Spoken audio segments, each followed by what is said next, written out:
Sungwoo en avait franchement ras-le-bol. Il fulminait intérieurement, criant presque contre ce système qui semblait se foutre de lui, répétant que tous ses équipements, toutes ses reliques, lui revenaient de droit. Après tout, c'était l'héritage direct du dévoreur du monde. Et si personne ne les réclamait, ces trésors allaient simplement pourrir ici, perdus à jamais dans cet endroit oublié. C'est alors qu'une notification est apparue, comme pour répondre à sa colère. Le message était clair, si le propriétaire originel est absent trop longtemps, un déverrouillage forcé devient nécessaire. Deux options s'offraient à lui. La première, utiliser une sorte de clé maîtresse, liée à l'identité du défunt. La seconde, bien plus obscure, portait un nom sinistre, l'épreuve du pilleur de tombes. Un essai unique, disponible seulement une fois toutes les 24 heures. Sungwoo n'avait pas le choix. La première option lui était inaccessible, il fallait tenter la seconde. Aussitôt sa décision prise, la salle entière s'est illuminée d'un éclat presque aveuglant. Une silhouette massive est alors apparue, le gardien de la forge, connu sous le nom de Goldguard. Sungwoo n'a pu s'empêcher de penser qu'il ressemblait à une version ultime et surboostée de Hanno, mais au moins se dit-il, le défi semblait clair et sans fioriture. Confiant, il tenta d'invoquer ses fidèles morts-vivants, mais une nouvelle notification l'arrêta net. Une force surnaturelle dominait cette pièce, son pouvoir de nécromancien venait d'être scellé. Un autre message confirma ses craintes, cet espace était sous le contrôle exclusif d'une divinité, un véritable domaine divin. Impossible d'y invoquer d'autres forces. Le Goldguard passa aussitôt à l'attaque, tentant d'écraser Sungwoo d'un coup massif. Par réflexe, il esquiva de justesse. Il n'avait plus qu'une solution, la force brute. Il fit alors appel à son arme la plus redoutable, la faux du faucheur. Et dans un éclair, il parvint à trancher la moitié de la main du Goldguard. Ce fut le déclic, il comprit qu'il pouvait gagner. Mais la riposte fut violente. Le gardien ramassa ses propres doigts brisés, puis les projeta avec une force inouïe vers Sungwoo. Le projectile le frappa violemment dans le dos, le propulsant contre un mur lointain. Le choc était brutal. Et pourtant, ce n'était pas terminé. Devant ses yeux, le Goldguard régénéra tranquillement sa main, comme si rien ne s'était passé. Et soudain, Sungwoo la vit. Derrière le gardien, une lumière plus vive, plus chaude, émanait d'une salle mystérieuse. Une aura familière presque rassurante, comme si elle l'appelait. Il n'hésita pas. Ignorant complètement le gardien, il fonça droit vers la source de lumière. La porte s'ouvrit d'elle-même à son approche, comme si elle l'attendait. Une nouvelle notification confirma ce qu'il pressentait, le sceau de la salle vient d'être levé. C'était une chambre scellée, gravée du nom d'une entité légendaire. À l'intérieur, un véritable arsenal. Sungwoo balaya la pièce du regard, cherchant une arme plus puissante que sa faux. Il en trouva une. Une lance faite d'os, sinistre et sublime à la fois, la lance du dragon rouge. Une arme forgée par un joueur d'un grade inconnu, mais d'une puissance insensée. Elle renforçait sa force, son agilité, sa constitution, augmentait sa réserve de mana de façon astronomique, et offrait une résistance à la magie, au feu, à la peur. Et ce n'était pas tout. Lorsqu'elle était lancée, elle activait un effet de chasse au dragon, ralentissant sa cible comme si le temps lui-même s'effondrait autour d'elle.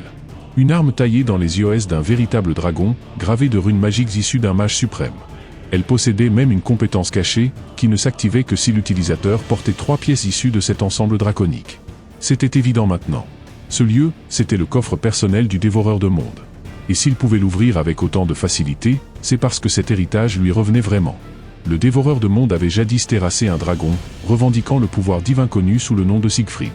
Dans sa forme complète, même Sungwoo n'aurait pas pu l'affronter, pas même dans ses rêves les plus fous. Mais il n'était plus temps de réfléchir. Le Goldguard attendait toujours patiemment, devant la salle.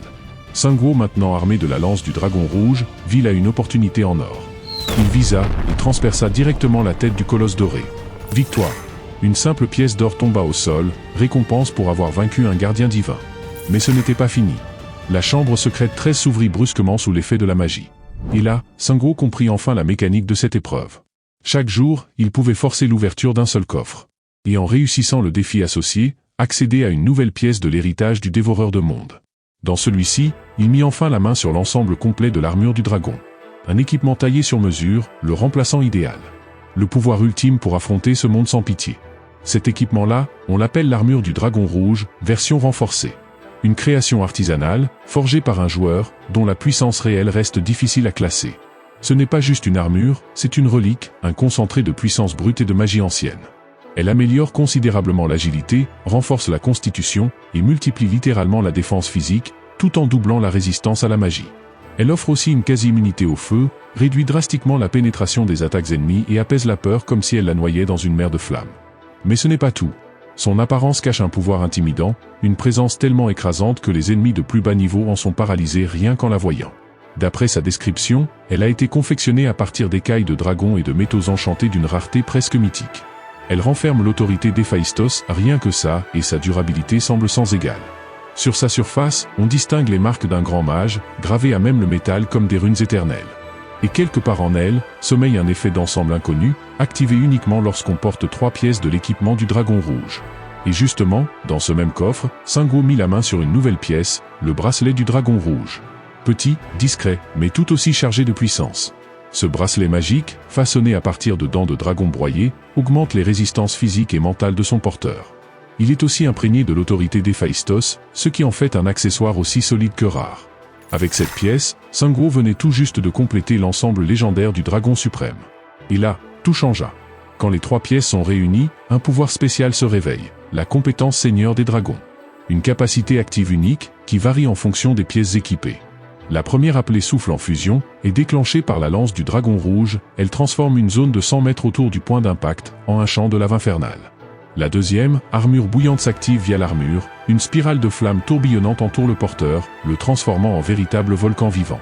Et enfin, la troisième capacité, Invocation draconique, vient du bracelet. Elle permet d'appeler et de commander 10 guerriers au croc de dragon, des soldats d'élite nés pour le combat.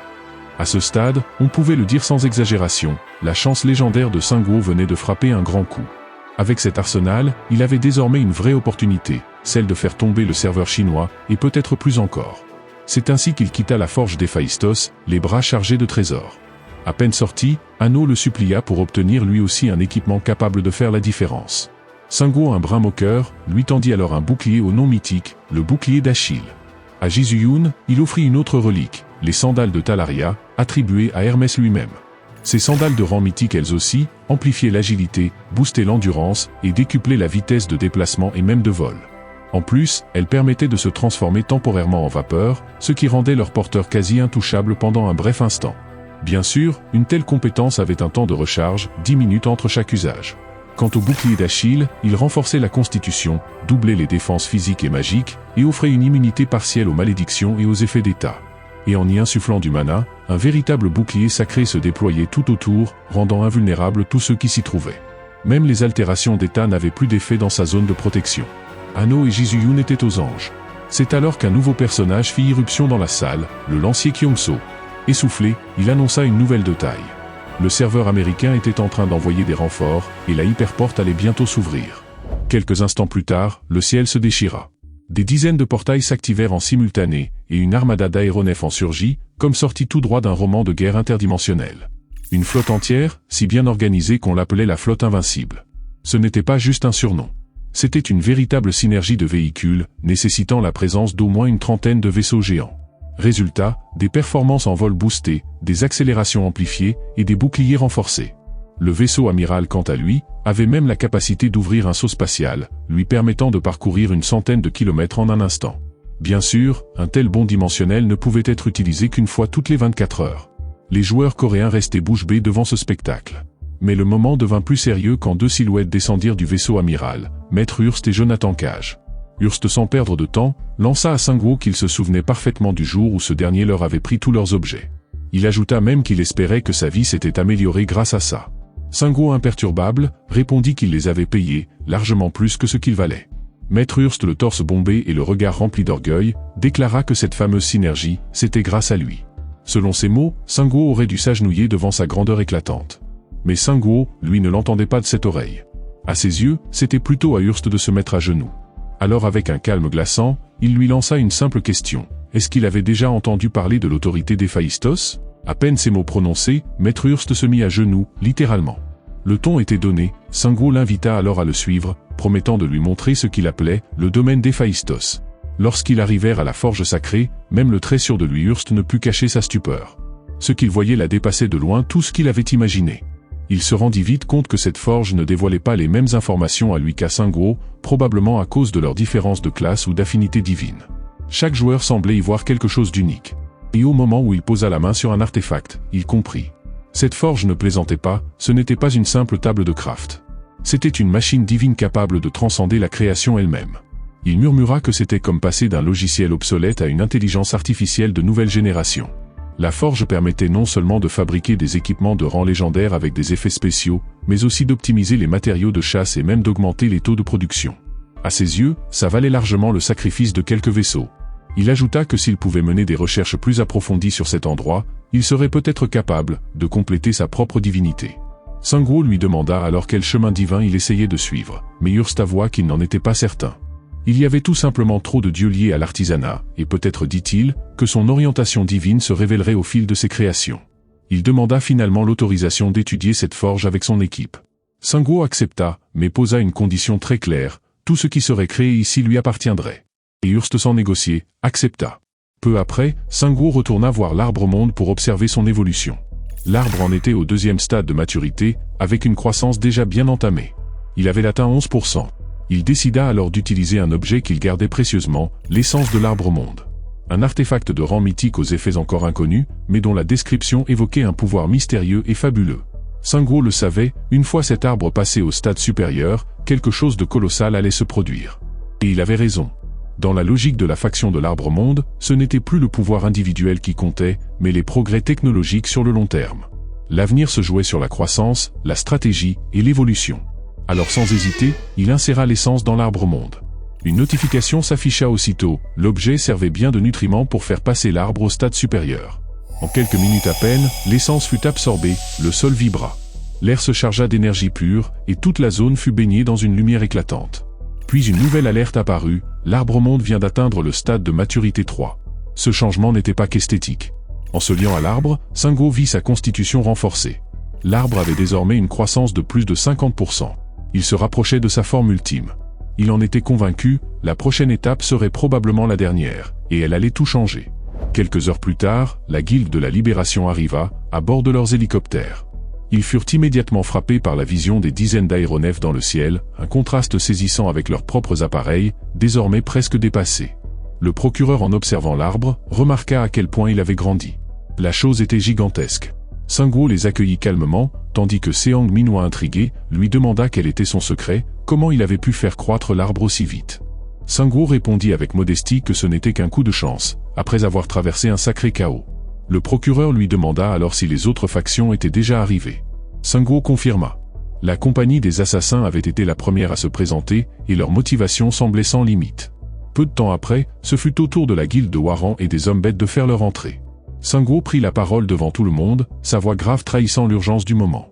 Il expliqua que pour affronter la catastrophe qui menaçait de faire sombrer le monde entier, il existait désormais une lueur d'espoir, une force centrale qui venait tout juste de naître. Un noyau autour duquel tout pouvait se rassembler. Une fois réunis dans la salle stratégique, il remercia sincèrement chacun d'entre eux pour leur rôle dans la dernière grande guerre. Mais le répit était de courte durée. Il restait à peine 6 heures pour prendre une décision cruciale, engager une guerre totale, ou choisir un affrontement sous forme d'événement. Avant tout, Li Wei s'avança pour partager les dernières informations sur les forces de l'empereur. Elle commença en reconnaissant qu'à leur dernière rencontre, elle n'avait même pas été capable d'affronter correctement ses troupes. Les généraux de l'empereur étaient d'une puissance écrasante, et surtout, ils possédaient une armée gigantesque de soldats de terre cuite.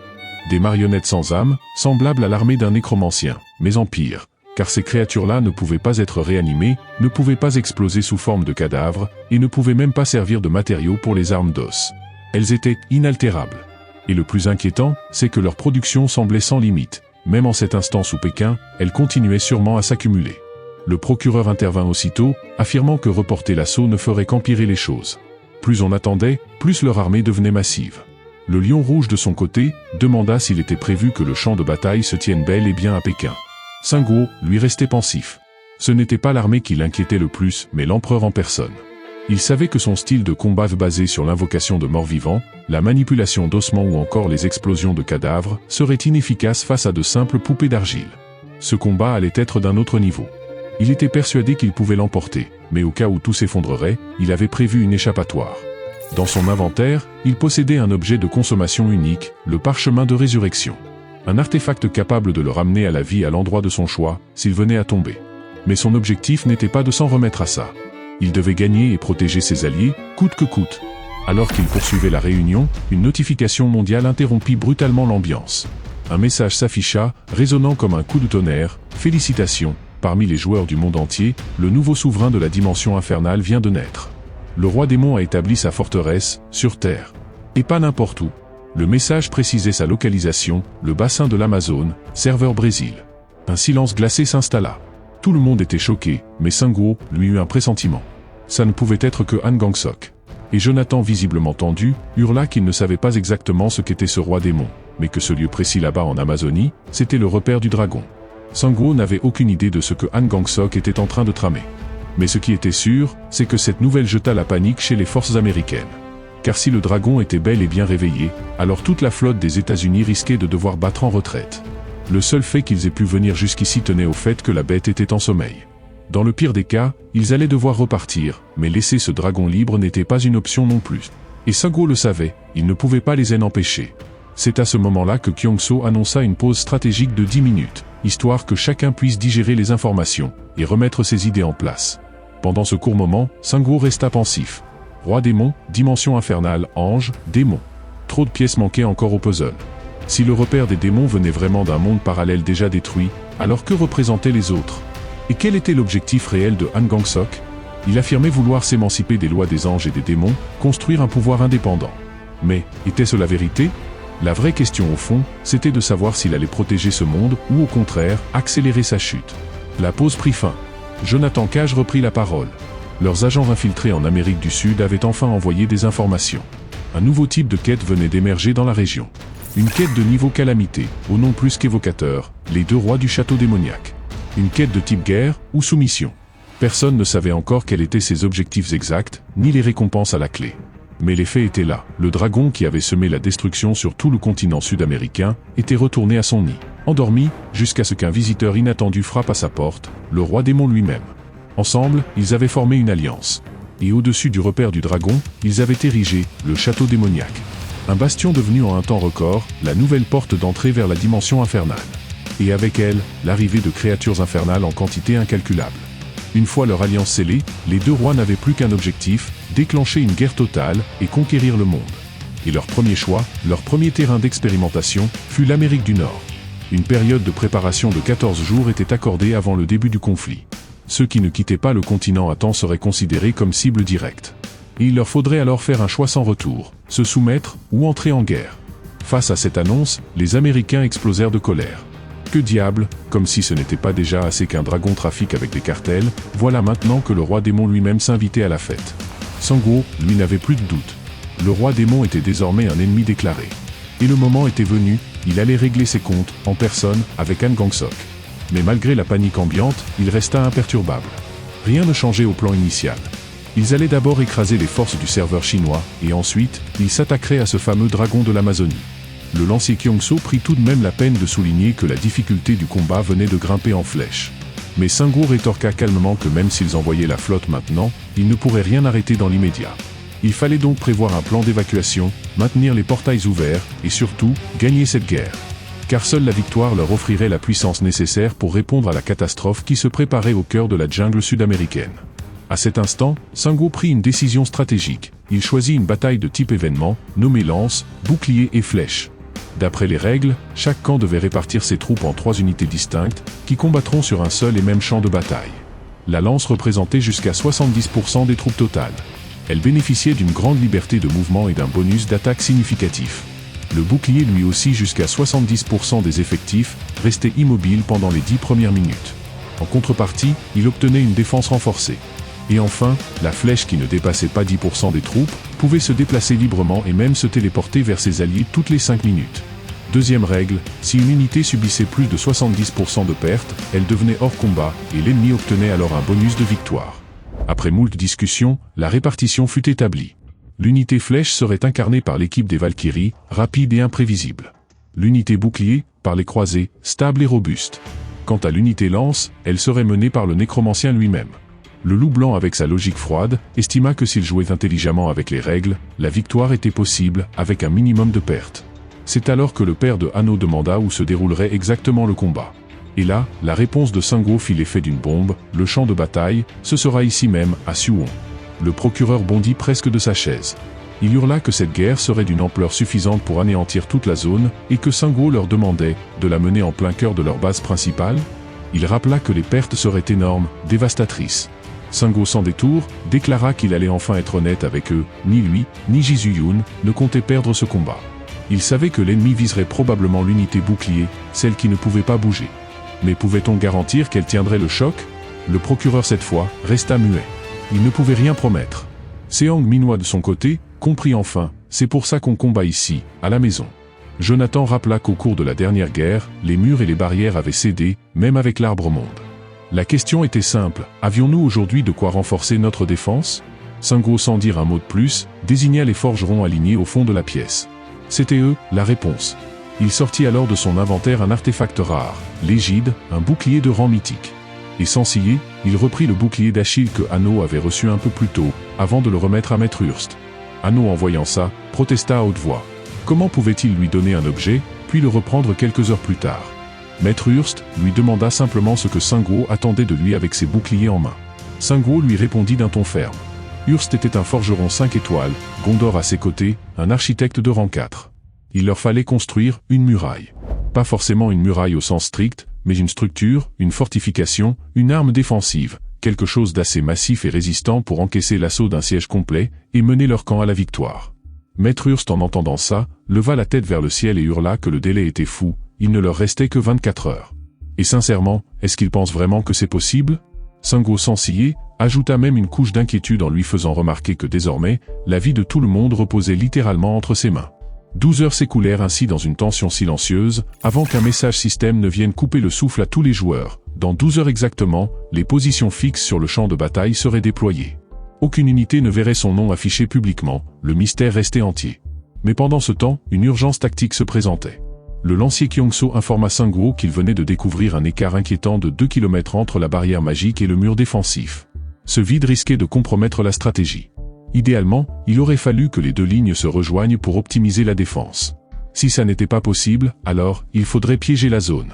Sungwoo, sans hésiter, donna l'ordre de creuser profondément sous la terre et d'y enterrer des cadavres de monstres en guise de mine dormante. Ils devaient être enfouis assez profondément pour échapper à toute détection.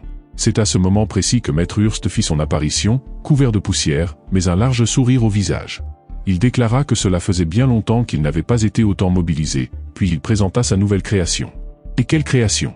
Une notification s'afficha immédiatement, comme frappée d'un tonnerre divin, vous venez d'être témoin de l'aura d'un chef-d'œuvre.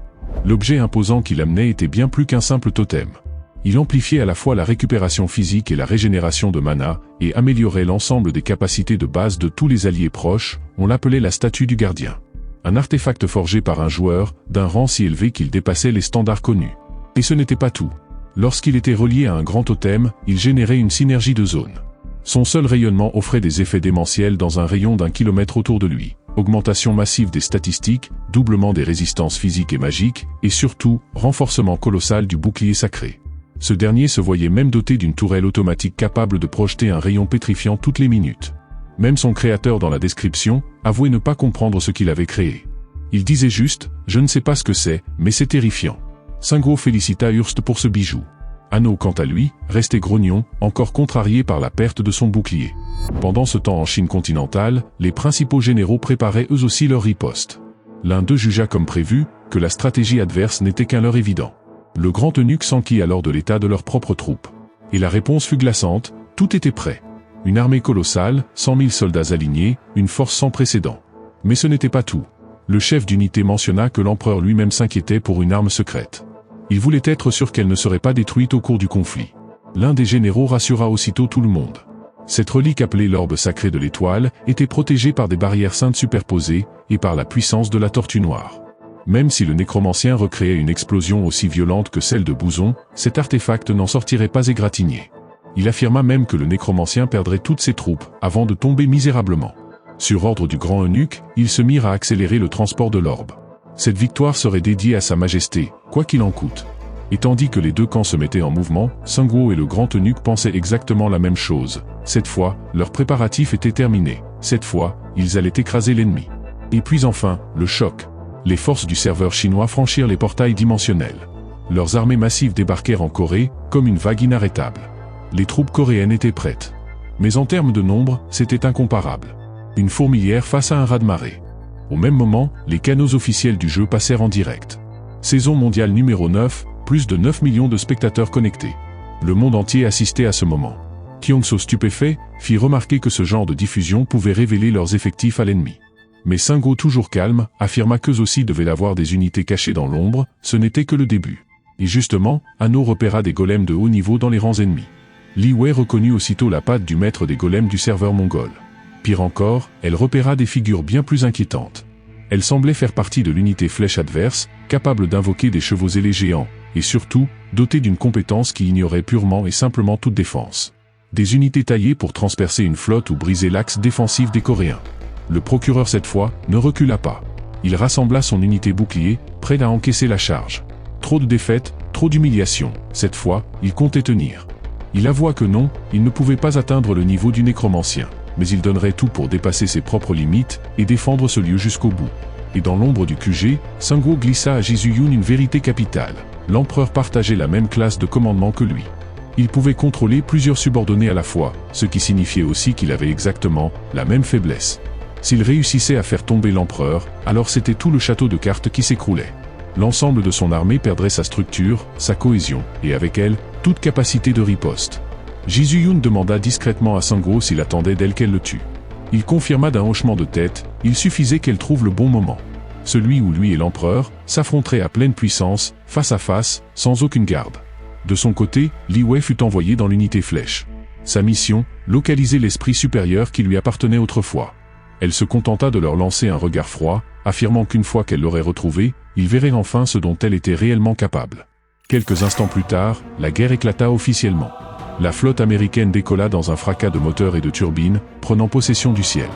Les joueurs chinois, en voyant la masse des aéronefs approcher, montrèrent quelques signes d'inquiétude. Mais le général Li intervint immédiatement, regonflant le moral de ses troupes. Il les informa que tout avait déjà été prévu. Un plan était en place pour éliminer cette flotte avant même qu'elle n'atteigne leur base principale.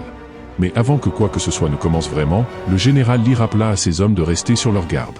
Il insista sur un point, le nécromancien était du genre à truffer le sol de pièges démoniaques. Il ne faisait jamais rien sans y avoir réfléchi à l'avance. Un soldat arriva en courant, il annonça que le nécromancien venait d'apparaître du côté de l'unité bouclier. Le général Li, satisfait, afficha un large sourire. À ses yeux, tout se déroulait comme prévu. Il ne se doutait pas un seul instant que cette unité bouclier n'était en réalité qu'un piège parfaitement préparé à son encontre. Mais pendant que l'ennemi se berçait d'illusions, Singo, lui, avait déjà traversé le champ de bataille. Sans perdre une seconde, il invoqua ses troupes, une vague de morts vivants surgissant du sol dans une marée noire. Le grand eunuque, en les voyant, estima que cette fois, il n'aurait même pas besoin de recourir à l'orbe sacré. Mais par mesure de sécurité, et parce qu'il ne voulait pas prendre le moindre risque, il ordonna tout de même son activation immédiate. En quelques secondes, l'orbe sacré fut projeté dans les airs. Une notification apparut dans le ciel, signalant qu'une puissance sacrée d'une intensité extrême était en train de recouvrir la zone. Et l'effet fut immédiat. Les armées de morts-vivants de Singo commencèrent à s'enflammer. Consommées par l'énergie divine, elles ne laissèrent derrière elles qu'un champ de cendres et d'os. En quelques secondes à peine, l'intégralité de son armée fut réduite en poussière. À l'autre bout du monde, dans la salle de diffusion, la journaliste choquée annonçait à ses spectateurs la neutralisation totale de l'armée du nécromancien. Elle se demandait s'il existait seulement une façon de détruire un tel artefact. Son collègue chinois de son côté arborait un large sourire. Il affirmait que sous la direction de leur empereur, leur serveur était devenu intouchable. Il ne cessait de vanter sa sagesse, sa puissance, sa suprématie absolue, jusqu'à ce qu'un événement inattendu apparaisse à l'écran. Quelque chose venait de se produire autour de Jisuyun. C'était une attaque surprise. La Valkyrie venait de fondre sur l'orbe sacré, tentant un assaut éclair, mais elle fut stoppée net. Une barrière magique déployée autour de l'orbe bloqua son attaque de plein fouet. L'instant d'après, le commentateur chinois repartit dans son monologue glorifiant l'empereur. Mais cette fois, la journaliste coupa court. Elle annonça que le nécromancien était en train de préparer quelque chose de dangereux. Singo venait de sortir un arc de rang légendaire. Le commentateur chinois ricana. Un arc, vraiment ? Face à un orbe sacré protégé par une barrière divine ? Mais Singo n'hésita pas. Il infusa une quantité importante de mana dans la pointe de la flèche, puis visa et tira. La flèche ne se dirigea pas vers l'eunuque, ni vers les troupes. Elle vola en arc de cercle, contourna les lignes ennemies, et se planta droit dans le cœur de la barrière. Ce qui suivit fut un enchaînement d'explosions titanesques. Le sol trembla, l'air vibra. Et pour la première fois depuis le début, le commentateur chinois perdit son sourire. Il venait de comprendre que la Corée elle aussi, s'était préparée, et pas à moitié. Ayant pris la parole, elle cita un vieux proverbe coréen. La vie, c'est une succession de combats, et votre empereur n'a aucune expérience réelle sur ce terrain. De son côté, Singo s'effondra à genoux, le souffle court. L'attaque venait de lui coûter énormément. l'arc utilisé demandait une force divine à peine maîtrisée. Ce n'est qu'après avoir reçu la divinité de Yama et un buff de contre-attaque qu'il avait réussi à s'en servir correctement. Même s'il avait opté pour une flèche sans forme au lieu de sa légendaire flèche des 1000 coups, la puissance de l'impact restait effroyable. Et là soudainement, tout changea. L'armée chinoise qui s'était jusque-là reposée sur la présence de l'orbe sacré, perdit toute sa confiance. Leur morale s'effondra. Et sans surprise, ils commencèrent à battre en retraite, car ils savaient désormais ce qui les attendait. Alors que les lignes ennemies venaient à peine d'être fragilisées, Sun Guo leva calmement la main et fit appel à une force que peu osaient invoquer. Tout droit sorti de l'abysse, l'armée de l'Apocalypse surgit, prête à déferler sur l'unité bouclier de l'ennemi. Son ordre était simple, les effacer de la surface du champ de bataille. À des kilomètres de là, le général Li observait toute la scène via la retransmission en direct. Le choc fut immédiat. Sans perdre une seconde, il courut en direction du palais de commandement, bien décidé à prévenir l'empereur de l'effondrement de leur front défensif. Mais à peine avait-il franchi le seuil qu'une notification système le frappa, une énergie inconnue affaiblit vos fonctions physiques, tous ses attributs venaient d'être réduits d'un seul coup. Et puis une voix s'éleva, le grand gardien le réprimanda, exigeant qu'il montre les formes s'il espérait approcher l'empereur. Comme à chaque fois, le protocole était strict. Inspection complète du corps, analyse magique, et pourtant, en plein cœur de la guerre, cela paraissait tout simplement absurde, mais il n'avait pas le choix. Après une fouille minutieuse, le système l'autorisa enfin à entrer. Un nouveau message apparut, vous venez d'entrer dans le mausolée de Qin Shi Huang. Et avant même qu'il ait pu dire un mot, la voix de l'empereur retentit. Il savait déjà, il était parfaitement au courant de la situation sur le terrain. L'empereur précisa que le grand eunuque était encore en vie, et que ce dernier devait résister, coûte que coûte. Même s'il fallait en arriver à utiliser le livre secret. Car tant qu'ils ne capturaient pas le bastion ennemi, leur plan ne pouvait aboutir. Le général Li acquiesça, prêt à transmettre les ordres sans la moindre hésitation. Sur le champ de bataille, la situation du grand eunuque était critique. En pleine mêlée, il reçut le message l'informant qu'il devait activer le livre. Son visage se crispa, il n'aimait pas cette solution. Mais il savait pertinemment que c'était la seule carte qu'il leur restait. Il rassembla alors ses officiers autour de lui, et annonça qu'il allait transmettre un ordre direct de l'empereur. Rien que ce mot suffisait à redonner espoir à ses troupes. L'idée même que l'empereur puisse avoir anticipé une issue possible, leur faisait croire que rien n'était perdu. Le grand eunuque sortit alors un étrange artefact, une relique ancienne. Il expliqua que pour activer le livre secret, il avait besoin du sang et de l'âme de 100 personnes. Tous ceux qui l'entouraient avaient juré fidélité à l'empereur, leurs âmes lui appartenaient. Le livre s'ouvrit. Du sang commença à couler de ses yeux. Une douleur inhumaine, mais il n'en flancha pas. Les 100 noms inscrits dans les pages du grimoire disparurent à l'instant. Une nouvelle notification s'afficha, vous avez utilisé une incantation ancienne et inconnue. Ce sort s'active en sacrifiant les joueurs répertoriés dans le livre.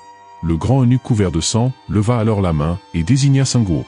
Un nouveau message système le confirma, cible verrouillée, objectif, éliminer le nécromancien. Puis tout bascula. Des spectres apparurent, non pas des âmes ordinaires, mais les revenants de l'orbe sacré. Créatures nées du sacrifice de 3000 prêtres, rassemblés pour créer l'orbe lui-même. Des âmes consumées par la vengeance, prêtes à faire payer le nécromancien de leurs propres mains. Et ils foncèrent tous ensemble, vers Sun Guo. Ce dernier jusque-là resté calme, savait qu'il ne pouvait plus dissimuler sa propre arme secrète. L'ennemi avait joué sa carte, il devait désormais jouer la sienne. Il activa alors la divinité de Yama, et dans un grondement venu d'outre-tombe, il commença à enrôler les âmes errantes des morts tombés au combat. Les revenants fondirent sur lui comme une nuée, obsédés par leur vengeance sacrée. Le grand eunuque toujours en sang, jubilait. Pour lui, la fin approchait. Une fois le nécromancien tombé, les forces coréennes s'effondreraient comme un simple jeu de dominos. Mais à cet instant précis, plusieurs portails apparurent dans le ciel. Et de ces portails jaillirent des chaînes épaisses, lourdes, magiques. Des chaînes capables de lier même les âmes, capables de lier les revenants. Le grand eunuque à l'agonie n'arrivait pas à croire ce qu'il voyait. Leur arme secrète contre le nécromancien venait de se retourner contre eux. C'était censé être leur dernier atout, leur coup final. Et pourtant, Sun Guo avait sorti juste à temps, une carte encore plus sinistre. Une notification surgit dans son champ de vision. Le mandat de l'au-delà a été proclamé dans cette zone. Désormais, toutes les âmes vengeresses étaient sous son contrôle. Et d'un seul coup, le moral de l'unité bouclier chinoise s'effondra, littéralement. Il leur lança alors une dernière provocation, presque glaciale, s'ils n'avaient plus rien en réserve, alors le massacre pouvait commencer. Sous l'ordre du mandat, les spectres fondirent sur l'armée ennemie. Ces entités étaient bien plus que de simples esprits. Elles étaient capables de transpercer des joueurs de haut niveau sans même lever le doigt, de les tuer simplement en passant à travers eux. Et en l'espace de quelques minutes, l'unité bouclier fut totalement anéantie. Sun Guo avait d'abord supposé que l'empereur se cacherait justement dans cette section, celle aux défenses les plus renforcées. Un homme de l'ombre qui préférait laisser ses subordonnés faire le sale boulot. Mais son absence ici ne laissait qu'une seule possibilité, Il devait se trouver dans l'unité lance, ou pire, dans l'unité flèche. À ce moment-là, les premières fissures apparaissaient déjà dans la barrière de la ville de Suwon. De l'autre côté du champ de bataille, les choses n'allaient pas mieux pour la défense coréenne. Le briseur de barrière chinois, une énorme machine d'assaut, venait de tomber à court de mana. Le général Lee ordonna aussitôt à ses soldats de raccorder un nouveau réservoir pour alimenter la machine. La flotte américaine tenta de l'arrêter en déclenchant un tir laser, mais un bouclier magique protégeait la structure. Ce briseur de barrière n'était pas n'importe quoi, c'était un chef-d'œuvre technologique, sorti tout droit des laboratoires les plus avancés de Chine continentale. Leur ingénierie faisait partie des meilleures du monde. Quelques frappes supplémentaires suffirent, et la barrière autour de l'arbre-monde finit par s'effondrer. L'un des opérateurs informa Jonathan Cage que les golems ennemis étaient en train d'installer des armes de siège. Sans attendre, Jonathan ordonna à toute la flotte de concentrer ses tirs sur ces golems. Les frappes aériennes furent efficaces, plusieurs créatures de pierre furent clouées au sol. Mais ces monstres semblaient ignorer la douleur. Malgré les dégâts, ils continuaient d'avancer, portés par leur seul nombre. Profitant du chaos, les chevaux volants de Mongolie percèrent les lignes aériennes. En utilisant l'état d'âme, une capacité leur permettant d'ignorer les barrières magiques, ils s'infiltrèrent directement dans les vaisseaux. En quelques minutes à peine, l'aéronef numéro 11 fut détruit. Le vaisseau 9 subit des dommages critiques au niveau des moteurs, et le vaisseau 17 sortit complètement de sa trajectoire. Mais alors qu'il s'apprêtait à fondre sur un autre appareil, l'un des cavaliers se fit brutalement décapiter. Ji Zuyun venait d'entrer sur le champ de bataille, utilisant la téléportation de l'unité flèche pour se projeter pile à l'endroit stratégique. Les cavaliers mongols se ruèrent tous sur elle. Mais elle, sans trembler, invoqua les énergars depuis ses jarres sacrées. Ces guerriers spirituels étaient trop rapides, trop précis. Un à un, ils neutralisaient les cavaliers volants. Leur chef comprit qu'il devait intervenir. Il lança une petite lance, une arme étrange, enchantée par une compétence d'amplification massive. En plein vol, la lance devint gigantesque, plus rapide, plus tranchante. Cela faisait penser au Moa Moanomi. Elle traversa 3 énergars d'un coup, puis fonça droit vers Ji Zuyun. Mais à l'instant où elle allait l'atteindre, elle apparut derrière le cavalier mongol. Elle murmura simplement que sa lance était bien trop lente pour elle. Son adversaire n'était pas n'importe qui. C'était le joueur numéro 1 du serveur mongol. Et lui, savait parfaitement qui était cette épéiste coréenne dont la réputation dépassait les frontières. Pendant ce temps, les troupes chinoises progressaient dangereusement vers le bastion coréen. Le général Lee ordonna un arrêt. Le grand gardien, figure mystérieuse et terrifiante, s'avança au cœur de l'armée chinoise, portant avec lui un objet inconnu. Il déposa une boîte massive au centre de la formation. Tous les soldats s'agenouillèrent aussitôt. Quand la boîte s'ouvrit, une vague de pression surnaturelle se déversa dans les airs. Certains soldats furent balayés sans même pouvoir réagir. Et là, au milieu de cette énergie écrasante, l'empereur apparut. C'était la toute première fois que les forces coréennes voyaient son visage. Un message système s'afficha aussitôt, commande suprême d'armée vide activée dans la zone ciblée. Des portails s'ouvrirent les uns après les autres. Et de chacun d'eux, sortirent des légions entières de soldats en terre cuite. Des dizaines, des centaines, des milliers. Tous alignés, identiques, sans fin. Et chacun d'eux dégageait l'aura d'un joueur professionnel. Les troupes coréennes restèrent figées quelques instants, pétrifiées par ce qu'elles avaient sous les yeux.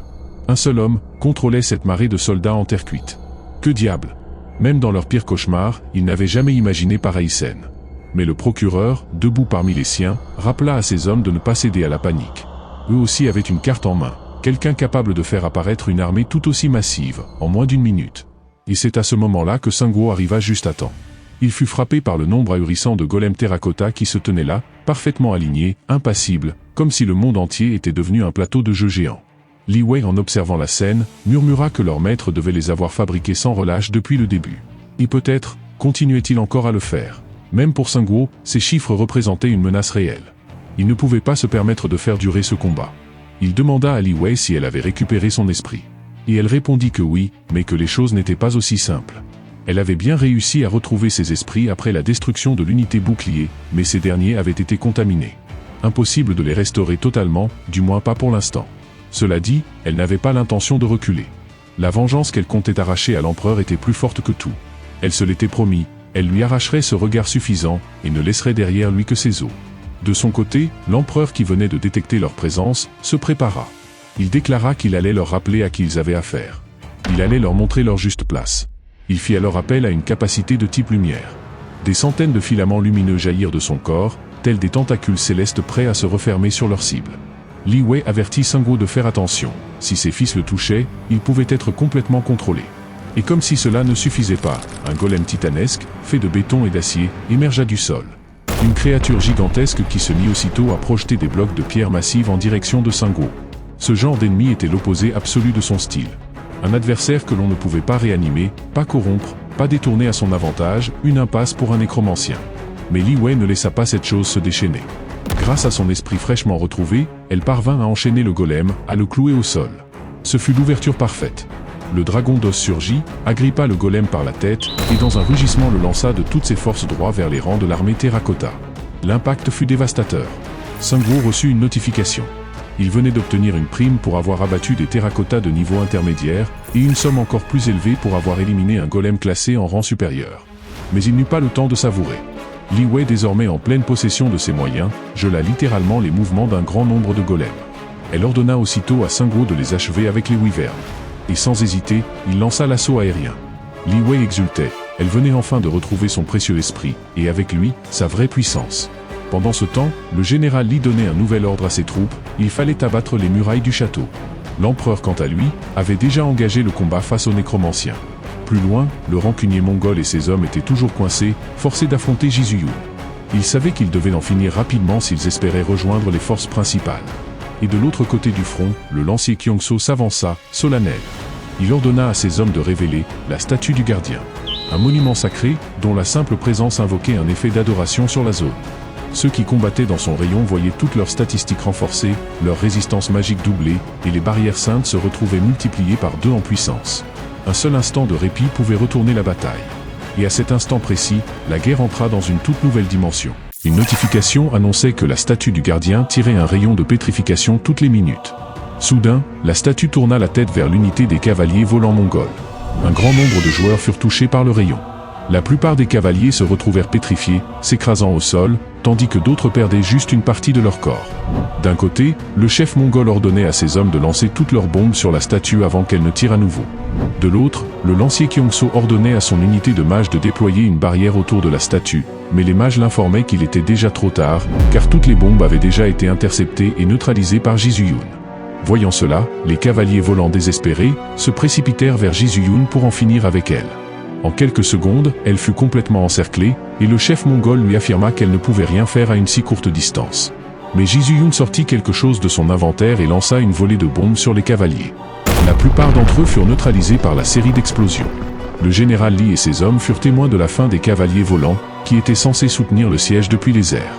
Tout d'un coup, il entendit des murmures parmi ses hommes, il disait qu'il savait que le nécromancien était puissant, mais qu'il n'avait pas imaginé que la Valkyrie serait aussi forte, et qu'à ce rythme, il risquait de perdre la guerre. Le général Li tenta de ragaillardir ses troupes en leur disant qu'ils ne perdraient pas, et leur demandait de regarder leur empereur, qui même à cet instant, continuait de produire des soldats en masse. Il était sur le point de leur dire de tenir bon jusqu'à ce que l'empereur en finisse avec le nécromancien, mais il entendit soudain un bruit survenant d'en dessous. Il s'avéra que Sungwoo avait utilisé une explosion de cadavres sur les corps qu'il avait secrètement ordonné au lancier Kyongso de cacher profondément sous terre. Une grande partie de l'armée chinoise principale fut balayée par ces explosions. Sungwoo avait discrètement imprégné ces cadavres de mana pour que personne ne puisse savoir ce qu'il préparait, et son plan avait fonctionné. Sungwoo invoqua ensuite la salamandre, mais il savait que l'empereur devait être encore en vie après la dernière explosion. Il se mit donc rapidement à scanner la zone pour le localiser. Après quelques minutes, il réussit à trouver l'empereur au milieu d'une mer de flammes, provoquée par l'explosion des cadavres. Sungwoo imprégna sa faux de la grande faucheuse avec le maximum de puissance du spectre, puis bombarda l'empereur, mais une barrière bloqua l'attaque. Néanmoins, l'empereur perdit pied à cause de la secousse, et Sungwoo était déterminé à en finir avec lui lors de sa prochaine attaque. L'empereur utilisa sa compétence « Fil sacré », qui se rapprochèrent de Sungwoo pour prendre le contrôle de lui. Mais Sungwoo sortit le Winter Predator qui réussit à geler les fils. Il saisit rapidement ce moment pour foncer vers l'empereur. Sungwoo mit toutes ses forces dans une attaque visant à couper l'empereur en deux. Cependant, l'empereur se révéla n'être qu'une figure de terre cuite, et l'un de ses yeux se mit à briller d'un rouge flamboyant, signe qu'elle était imprégnée d'énergie explosive. Comme un héros de shonen sur le point de libérer sa puissance cachée, Sungwoo invoqua ses oiseaux pour se replier rapidement avant d'être pris dans l'explosion. L'empereur n'était pas un simple débutant, il avait même installé des barrières autour de sa figure de terre cuite pour la rendre plus crédible. Sungwoo savait qu'il devait trouver le véritable corps de l'empereur, mais alors qu'il y pensait, un puissant tourbillon s'approcha de lui, l'encerclant en un instant. Il eut à peine le temps d'en sortir grâce à l'attaque Twilight Red. Il remarqua que ces attaques de vent étaient générées par la femme à côté du cercueil. Elle devait posséder une forte divinité, il se devait donc d'être prudent avec elle. Elle forma quelques nuages et une pluie accompagnée d'éclairs s'abattit au sol. Sangwoo n'avait aucune idée de sa classe, mais elle contrôlait à la fois les nuages, le vent et l'eau.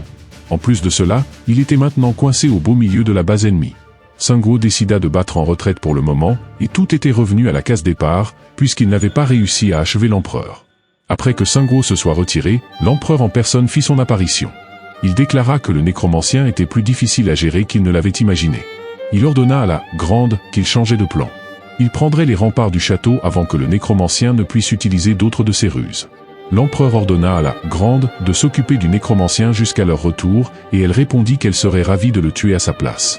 L'empereur la prévint que le monde entier les regardait en cet instant et qu'il finirait le nécromancien lui-même. Elle n'avait qu'à se déplacer comme prévu. Une guerre était comme la gestion d'une grande nation. Pas un seul mouvement ne pouvait aller à l'encontre de sa volonté. L'empereur invoqua 2 armes, de véritables reliques, et ses guerriers de terre cuite s'en équipèrent. Grâce à la compétence relique Link, l'une des statues devint le guerrier légendaire Guan Yu Yunshung, tandis que l'autre se transforma en Lubu Fangxian. Après avoir dit cela, l'empereur se mit en route vers les remparts du château et lui ordonna de retarder le nécromancien pour qu'il ne puisse même pas s'approcher de son ombre. Sangwoo avait détruit tant de figures de terre cuite et anéanti une grande partie de l'armée chinoise, mais rien n'avait changé. L'empereur se dirigeait vers les remparts, ils avaient changé de stratégie. L'empereur pensait que c'était plus simple d'attaquer les remparts directement. Li Wei demanda s'il ne devrait pas l'arrêter d'abord, mais avant que Sangwoo ne puisse répondre, 2 tourbillons les approchèrent. Alors qu'il s'enfuyait, Li Wei demanda qui utilisait ses compétences, et Sangwoo l'informa que c'était la femme qui contrôlait les nuages, le vent et l'eau. Li Wei expliqua à Sangwoo que c'était la même femme qui avait enfermé ses esprits dans le coffre du rituel spirituel. C'était l'une des subordonnées les plus puissantes de l'empereur et elle possédait une divinité. La femme s'approcha d'eux et les informa qu'ils ne pouvaient pas passer par ici. Sangwoo lui répondit qu'elle parlait avec beaucoup d'assurance pour quelqu'un qui ne faisait que perdre du temps. Sangwoo informa Li Wei qu'il devait d'abord percer à jour sa divinité, et une fois qu'il la connaîtrait, il pourrait s'en occuper. La Grande répondit que le nécromancien possédait 2 divinités, Anubis et Yama. Sangwoo pensa que cette femme avait peut-être une compétence qui lui permettait de voir à travers les divinités, et qu'elle les avait découvertes avant qu'il ne puisse percer la sienne. Sangwoo invoqua des spectres en utilisant la divinité de Yama, mais la joueuse lui dit qu'il avait amassé 2 divinités inutiles et que le dieu de la mort ne fonctionnerait pas contre elle. Elle utilisa une attaque de tourbillon, qui fonctionna même contre les spectres et les fantômes sans forme. Cela signifiait que le pouvoir de sa divinité était efficace contre les morts. Elle leur déclara fièrement que le pouvoir que le grand empereur lui avait conféré était celui d'un dragon sacré.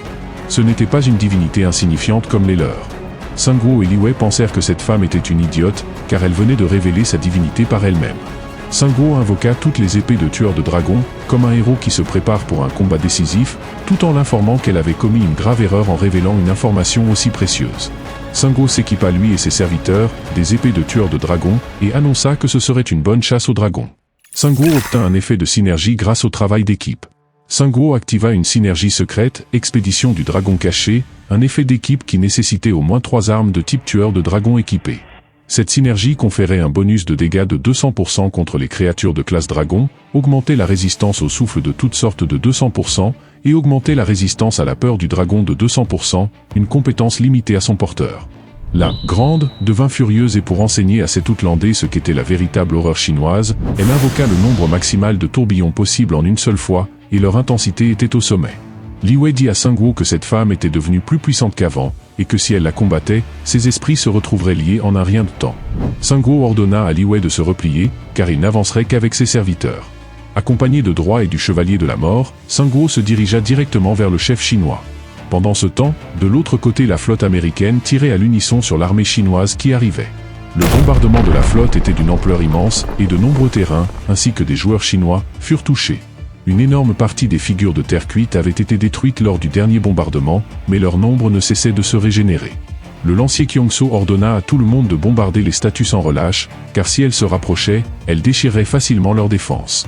Après un certain temps, les figures de terre cuite réussirent à atteindre les remparts du château et commencèrent à les escalader. D'immenses mains sortirent du sol et soulevèrent l'empereur. Les Coréens savaient que quelque chose d'important était sur le point de se produire, puisque l'empereur se montrait. L'empereur relâcha une multitude de fils qui, au lieu de se diriger vers les joueurs, se dirigèrent vers la statue du gardien, car les Coréens savaient qu'ils seraient contrôlés si ces fils s'attachaient à eux. Une fois que les fils se furent fixés à la statue, celle-ci tomba sous le commandement de l'empereur. La statue utilisa un rayon de pétrification pour pétrifier certains joueurs coréens. Les Coréens pensèrent à frapper l'empereur avec tout ce qu'ils avaient, mais Hanno leur rappela qu'ils ne pouvaient pas être sûrs que celui-ci était le vrai, puisque celui que Seung-woo avait combattu était un faux lui aussi. Une fois la bataille engagée, les Coréens se rendirent compte que leurs améliorations avaient disparu et que leurs ennemis étaient devenus plus forts. Le procureur dit que, vrai ou faux, ils devaient éliminer l'empereur, et Ji-Yoon affirma qu'elle s'en chargerait. Le procureur, quant à lui, activa sa divinité. Il allait maintenant détruire la statue du gardien et protéger les remparts du château.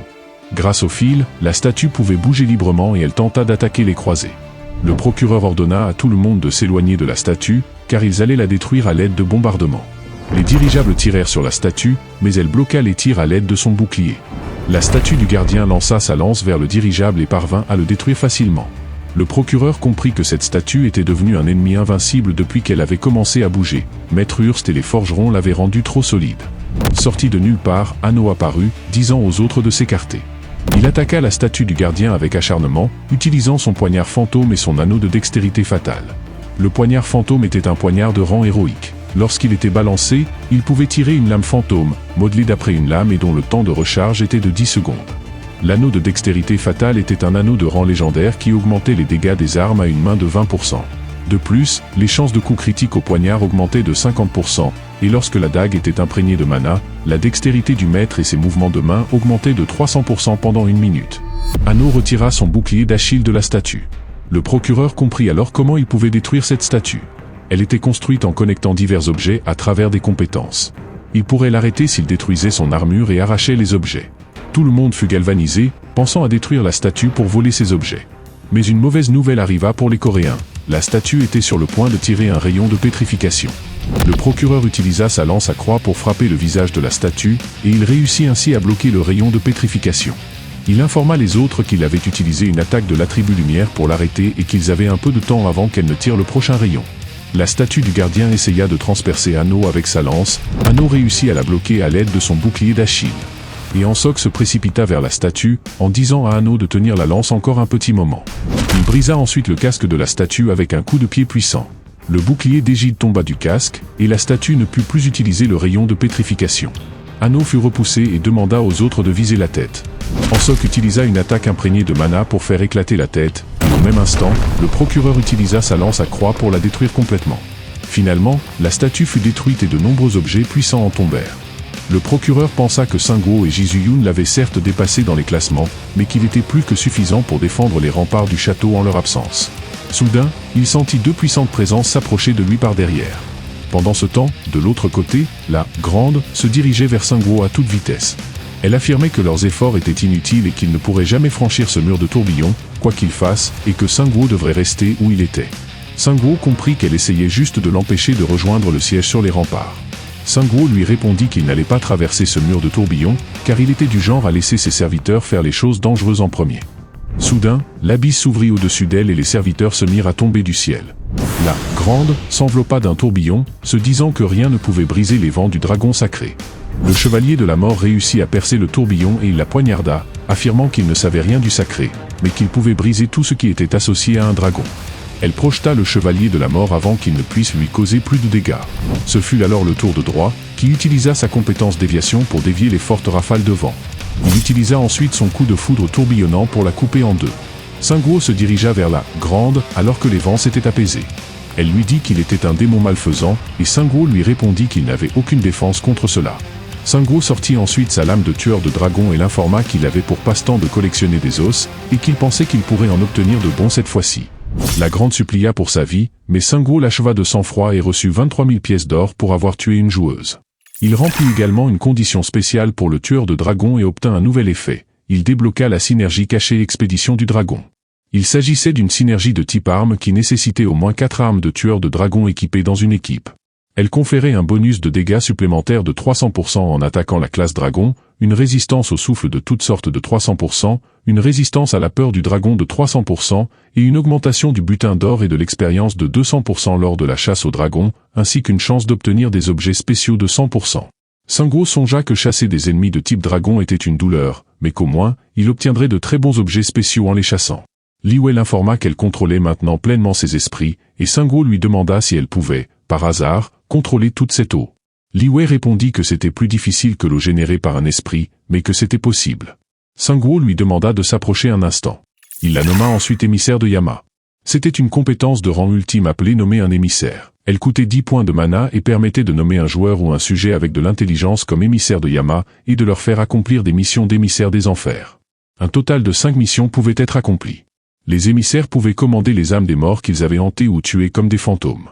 Un seul émissaire pouvait gérer 20 fantômes. De plus, il était possible de ranimer un émissaire mort une fois par l'autorité de Yama, et cette sous-compétence avait un temps de recharge de 49 jours.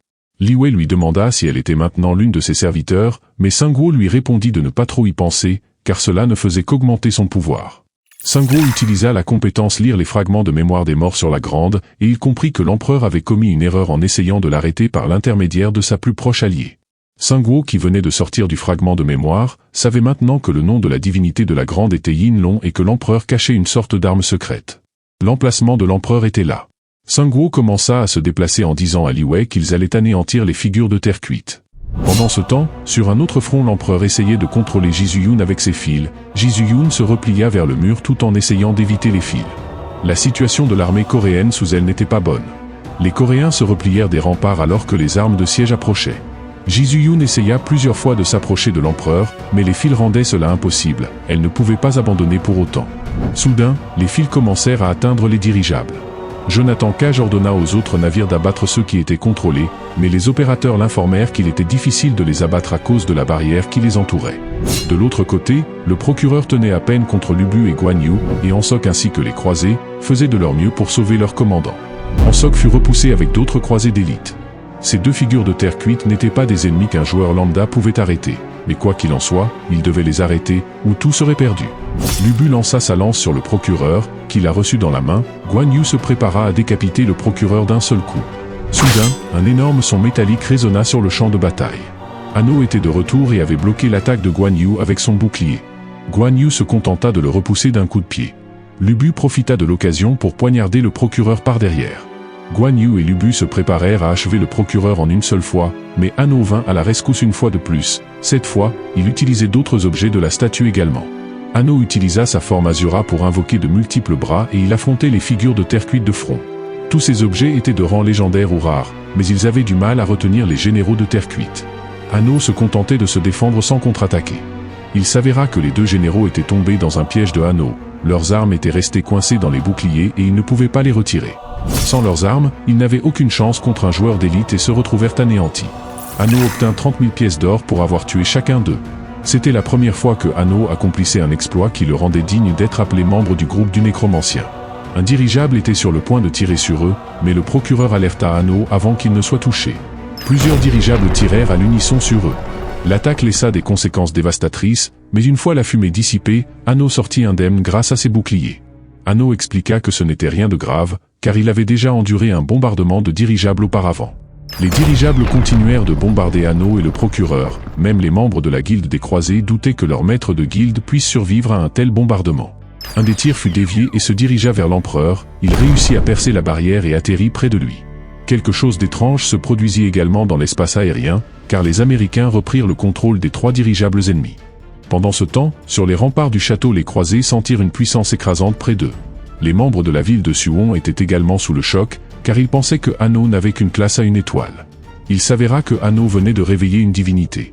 Toute sa vie avait été un désastre depuis qu'il avait choisi cette classe à une étoile.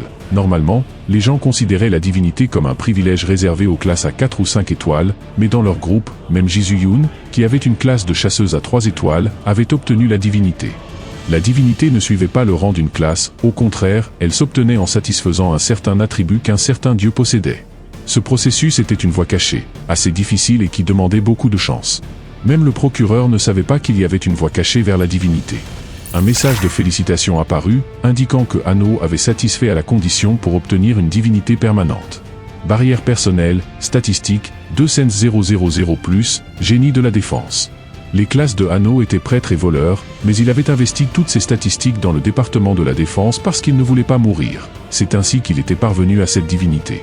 Une notification apparut, indiquant que la divinité de la Tortue Noire, le dieu du Nord, avait été obtenue, et qu'il s'agissait d'une divinité permanente. Chaque fois que sa divinité était affichée, il entrait dans un rang de demi-dieu.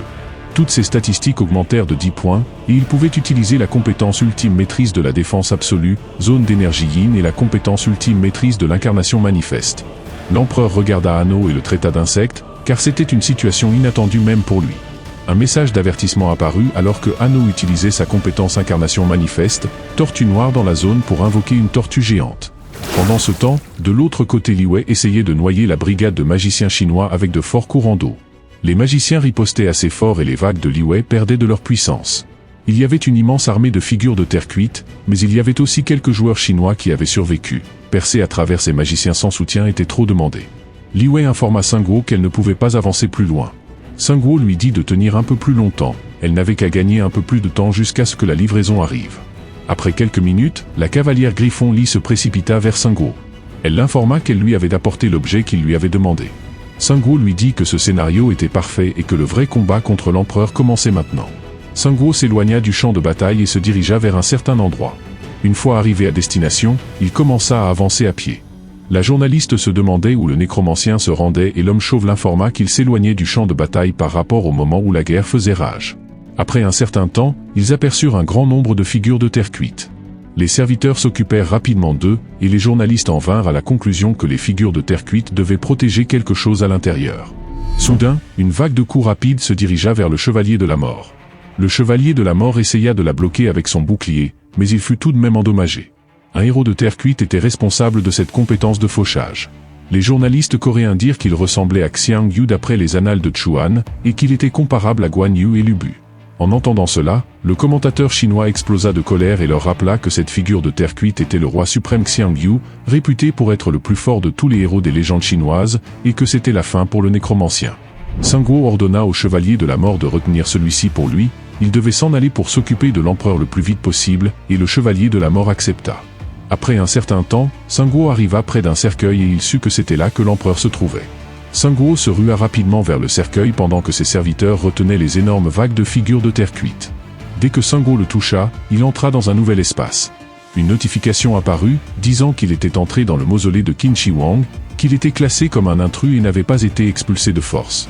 Singguo réalisa que ses serviteurs n'avaient pas été invoqués ici et que cet espace était étrange. L'empereur lui dit qu'il avait fait une erreur en sautant seul dans sa zone. Il savait que Singguo avait un plan en tête, en sautant ici, sachant que l'endroit où il se trouvait était le plus dangereux. Cependant, cette pensée était une erreur en soi. Une notification apparut, informant Singguo que cet espace était une zone de Dieu gouvernée par une divinité spécifique et qu'il ne pouvait pas utiliser d'autres divinités ici. Singguo pensa que c'était le même genre d'espace que la forge d'Héphaïstos.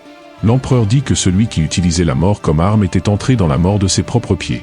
Comparé à ses succès, il s'était lui-même infligé une fin pathétique. Singguo lui demanda si c'était parce qu'il y avait des yeux qui les regardaient. Il lui dit d'arrêter de se donner des airs et de sortir. Soudain, de nombreuses figures de terre cuite commencèrent à émerger dans cet espace. L'empereur se moqua de Singguo en lui demandant ce qu'il pouvait faire ici, maintenant que sa force principale d'invocation était scellée. De son côté, il avait une armée. Singguo s'illumina, comme un héros qui active une transformation décisive, en l'informant que ce n'était pas la première fois qu'il se trouvait dans un espace comme celui-ci. Singguo activa le rang spécial Dragon L'Or Rouge. Cela nécessitait la possession de 3 objets de dragon rouge ou plus. En fonction des objets qui composaient l'ensemble, les compétences utilisables changeaient. 1. Champ de souffle, s'activait via la lance du dragon rouge. Elle transformait les environs dans un rayon de 100 mètres autour de la zone d'impact en une zone de lave. 2. D'armure bouillante, s'activait via l'armure du dragon rouge. Elle entourait l'utilisateur d'une puissante tornade de flammes. 3. Invocation de soldats de dents de dragon, s'activait via le bracelet du dragon rouge. L'utilisateur pouvait invoquer 10 soldats de dents de dragon et les contrôler. Singguo lança des pierres pour invoquer les soldats de dents de dragon. Les pierres se transformèrent en de puissants soldats. Les soldats de dents de dragon étaient des gardiens squelettes faits d'os de dragon. Ils étaient proches du sommet de la classe des morts vivants. Faits d'os, les soldats de dents de dragon commencèrent à démolir les figures de terre cuite et à se frayer un chemin vers l'empereur. Singguo fut choqué de découvrir que ce vieil homme était l'empereur. Il devrait faire vivre à quelqu'un comme lui une toute nouvelle expérience, largement connue dans le monde sous le nom de mort. Après avoir dit cela, Singguo frappa l'empereur avec la lance rouge. Pendant ce temps, de l'autre côté le chevalier de la mort parvenait à peine à se défendre contre Xiang Yu. Le chevalier de la mort pensait que cette figure de terre cuite le retardait et que leur plan était décalé. Singguo n'avait pas pu prendre l'objet que Li Wei avait apporté. Cela signifiait que Singguo ne pouvait pas amener ces sujets là où se trouvait l'empereur. Maintenant, il n'avait plus qu'à utiliser le sac à dos squelette. Le chevalier de la mort utilisa une énorme quantité d'explosions de cadavres. Le chevalier de la mort profita des débris créés par l'explosion des cadavres pour mettre la main sur le colis. Il le jeta ensuite rapidement vers le cercueil et il commença à disparaître. Il espérait qu'il n'était pas trop tard. Leur destin dépendait du résultat de la bataille entre Sanguo et l'empereur. En cet instant, soit la poupée, soit lui-même, disparaîtraient à jamais de ce monde. Soudain, les figures de terre cuite cessèrent d'opérer près du champ de bataille principal. Le lancier Kyongso informa les autres que Sanguo venait de frapper le véritable corps de l'empereur. Le général Li lui répondit que c'était impossible, et il demanda à ses subordonnés de ne pas se laisser tromper par les paroles de leurs ennemis. Après quelques minutes, les figures de terre cuite recommencèrent à bouger, mais une grande partie de leur force se dirigeait ailleurs. Le procureur s'enflamma, car il savait que ces figures devaient se diriger vers Sanguo, et il ordonna à ses hommes de les arrêter à tout prix. La main qui portait la poupée de l'empereur commença également à s'éloigner du champ de bataille. Ji-Yun comprit que la situation était en train de changer. Puisque Sanguo avait pris l'empereur par surprise, la poupée de l'empereur essayait de retourner vers son corps principal. Ji-Yun informa Hanno qu'il devait l'arrêter et pour ce faire, qu'elle avait besoin de son aide pour percer les fils. Hanno était heureux, car c'était la première fois qu'il se sentait vraiment utile au groupe du nécromancien. La tortue noire rattrapa rapidement l'empereur. Il utilisa ensuite son attaque de queue sur la main, créant une ouverture assez grande pour que Ji-Yun puisse s'y faufiler. Elle parvint à couper la main en un seul coup. Mais il s'avéra qu'elle était tombée dans un piège. Les fils s'emparèrent de Ji-Yun et une notification l'informa qu'elle était liée par Gleipnir. Ji-Yun luttait pour se libérer des fils de Gleipnir, mais tous ses efforts étaient vains. Une fois qu'elle fut certaine de ne pouvoir rien faire seule, elle demanda à Hanno de l'aider. Le clone de l'empereur utilisa un autre fil pour lier Hanno, les informant que c'était le piège qui avait lié Fenrir, le loup de la destruction de la mythologie nordique, et que ce n'était pas quelque chose que l'on pouvait défaire facilement.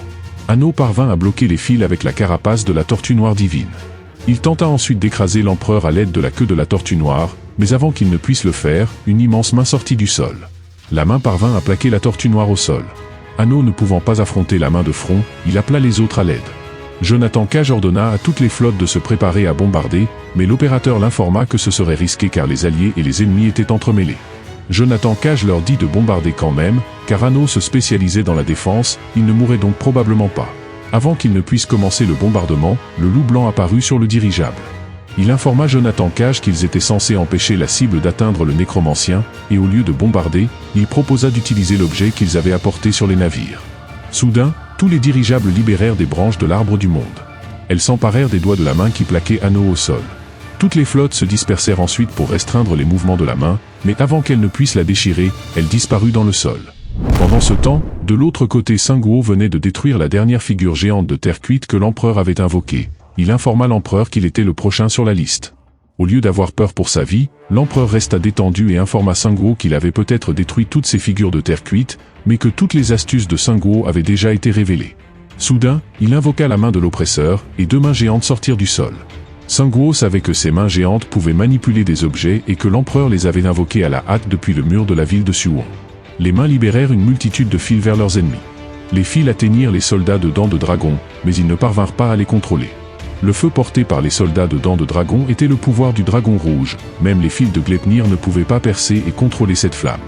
Mais le principal problème était que l'empereur avait encore beaucoup d'astuces en réserve et que s'il le sous-estimait, le jeu entier pourrait basculer en un instant. Le premier mouvement de l'empereur fut bloqué, et il se prépara pour le second. Il invoqua instantanément la moitié de l'armée de figures de terre cuite qui attaquait la ville de Suwon. Sanguo se prépara à utiliser sa lance du dragon rouge sur l'empereur. Les mains se refermèrent fermement au moment où la lance allait le frapper. Une notification apparut, informant tout le monde qu'un champ de souffle était en train de se former dans la zone. Le champ de souffle était si intense qu'il élimina toutes les figures de terre cuite d'un seul coup. Une notification apparut, informant Sanguo que tous les soldats de Dents de Dragon sur le champ de bataille étaient renforcés par la chaleur du berceau. L'empereur avait réussi à éviter le champ de souffle grâce aux statistiques de résistance de la main. L'empereur dit qu'il lui restait encore de nombreuses marionnettes, mais qu'il n'était pas à égalité. Physiquement parlant, Sanguo avait peut-être l'avantage, mais l'endroit étant son propre domaine, c'était son extension de territoire. Deux énormes boules apparurent au-dessus de Sanguo et le fixèrent du regard. Il reçut une notification indiquant que le regard de l'oppresseur était activé dans la zone. Une autre notification apparut, l'informant qu'il était exposé au regard de l'oppresseur, et que toutes ses fonctions physiques étaient gravement affaiblies. Un avertissement se déclencha. Une exposition prolongée à cet état pouvait conduire à la vulnérabilité au contrôle mental. Sanguo était écrasé par la pression. L'empereur relâcha de nombreux fils et parvint à le lier. L'empereur informa Sungwo que ce monde fonctionnait grâce à son pouvoir et qu'il ne pourrait jamais le battre ici. Sungwo lutta pour se libérer alors que l'empereur le rapprochait de lui. Mais tout cela n'était qu'une ruse. Sungwo activa l'armure bouillante alors qu'il se rapprochait de l'empereur, et une fois activé, il se libéra facilement des fils de Gleipnir. Il se prépara alors à saisir cette occasion pour frapper l'empereur. Alors que l'empereur était sur le point de recevoir un coup de poing monumental, il resta calme, déclarant que cela devenait ennuyeux et que c'était son dernier à tout cacher. Avant de pouvoir être frappé, les fils de Gleipnir lièrent à nouveau Sungwo. L'empereur lui expliqua que dans son domaine, rien ne pouvait échapper à sa vue, pas même le soldat de dents de dragon qui se faufilait vers lui. Il lui affirma qu'il aurait dû viser son coup dès le début, avec tout ce qu'il avait, et il coupa le soldat de dents de dragon en deux. Sungwo se libéra des fils de Gleipnir et informa l'empereur qu'il ne s'agissait pas d'une embuscade, mais d'une livraison, et en touchant la boîte d'une main et l'empereur de l'autre, il cria « Entrez !» Une notification apparut, les informant qu'ils étaient entrés dans la forge d'Héphaïstos. L'empereur n'avait aucune idée de cet endroit. Sungwo l'informa que ce n'était qu'un nouveau champ de bataille, où le pouvoir divin ne pouvait pas être utilisé librement, ce qui en faisait une arène parfaite pour eux deux. Sungwo avait planifié cela depuis le début. Maintenant, pour quitter cet endroit, l'empereur devait poser sa main sur l'enclume derrière Sungwo et dire « Sortez ». Après avoir dit cela, Sungwo donna un coup de poing à l'empereur. Sungwo pensa que d'une manière ou d'une autre, la plupart de ses ennemis se retrouvaient à être des vieillards. Il était donc devenu un spécialiste des passages à tabac de seniors. Il se mit alors à frapper l'empereur de gauche à droite, l'informant que ce n'était plus une guerre, mais une bagarre. La journaliste Anne se mit la main sur le visage, incapable de cacher son rire. En même temps, elle disait qu'elle savait que l'empereur était un ennemi, mais qu'il lui faisait de la peine de voir un vieil homme se faire frapper. C'était un duel entre deux commandants, mais il était beaucoup trop à sens unique. Sungwo pensait que même s'il était difficile de comparer ses statistiques à celles des classes de combat, il était impossible qu'un empereur qui avait grandi à ce point ait de faibles statistiques. Le fait qu'il soit en vie après avoir reçu autant de coups directs le prouvait, mais ses mouvements étaient terribles. Pensant aux quêtes futures, il se dit qu'il devait complètement le submerger ici. Après avoir reçu une raclée complète, l'empereur sortit un couteau et le lança vers Sungwo. Sungwo esquiva le couteau et informa l'empereur qu'il pouvait dire, d'après son style de combat, qu'il n'avait jamais utilisé son corps. L'empereur avait vécu trop confortablement, jouant au roi depuis le début. Le couteau se ficha près de l'enclume, et l'empereur utilisa la compétence décalage de l'âme. Il se précipita vers l'enclume et informa le nécromancien que, même dans cet espace, les objets pouvaient être utilisés, et il avertit Sungwo de se préparer à ramper jusqu'à son domaine. L'empereur cria « Sortez !» mais il resta dans la forge d'Héphaïstos. Une notification apparut, indiquant que l'utilisation de l'enclume d'Héphaïstos augmentait considérablement le taux de réussite et les chances d'obtenir des effets bonus. De plus, la durabilité de la base augmentait de 300%. Sungwo n'avait jamais pensé que l'empereur puisse être aussi stupide. L'empereur continuait désespérément de poser sa main sur l'enclume et de crier « Sortez !» Sungwo informa l'empereur que s'il voulait continuer à jouer au roi pendant un certain temps, il aurait dû rester terré dans son pays. Après avoir dit cela, Sungwo ne perdit pas de temps et décapita l'empereur à l'aide de sa faux de la grande faucheuse. Sungwo gagna 29 000 pièces d'or pour avoir tué un joueur. Sungwo pensait que c'était enfin fini, puisqu'il avait achevé l'empereur. Mais soudain, l'âme de l'empereur sortit de son corps. L'empereur devait encore avoir un mouvement caché en réserve, et son âme commença à se diriger quelque part. Sungwo se dit que c'était un vieil homme d'une obstination ridicule et qu'il devait juste en finir avec lui pour de bon cette fois-ci. Pendant ce temps, de l'autre côté les joueurs coréens avaient percé les rangs de l'armée de figures de terre cuite, car leur élan s'était affaibli, la plupart d'entre eux ayant été invoqués pour soutenir l'empereur. Le général Lee demanda à ses hommes de tenir la ligne, car une fois que l'empereur serait de retour, il gagnerait sûrement. Un de ses hommes vit un objet s'approcher d'eux par derrière. Quelque chose volait vers eux et le général pensa que ce pourrait être l'empereur.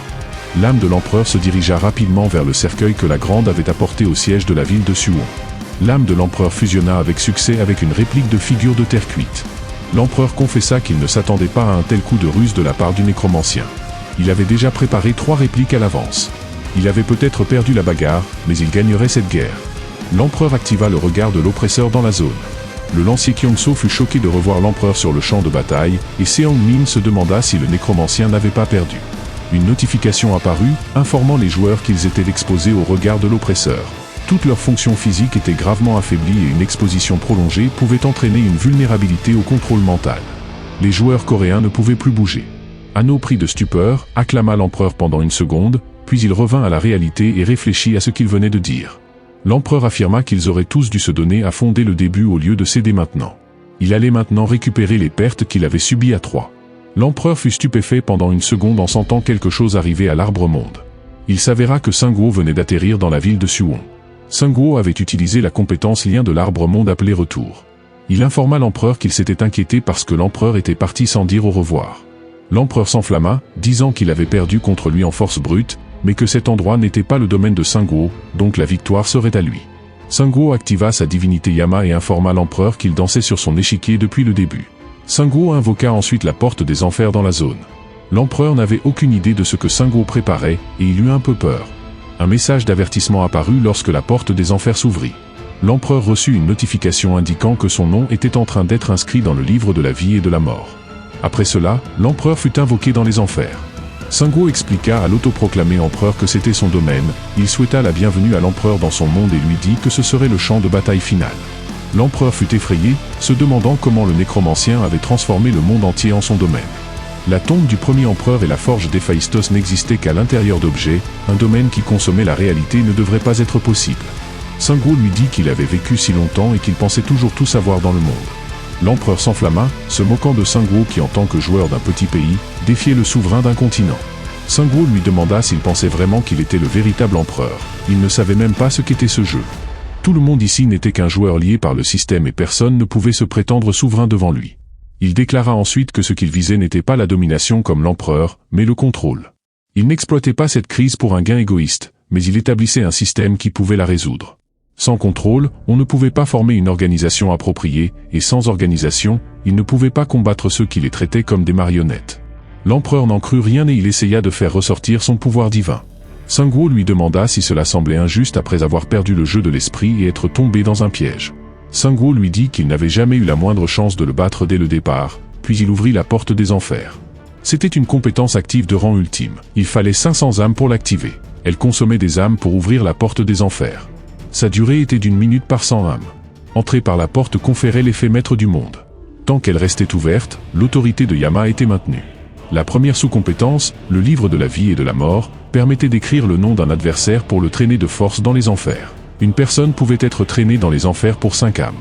La deuxième sous-compétence, punition du péché, sacrifiait tous les spectres sous son contrôle pour infliger une punition dans les enfers.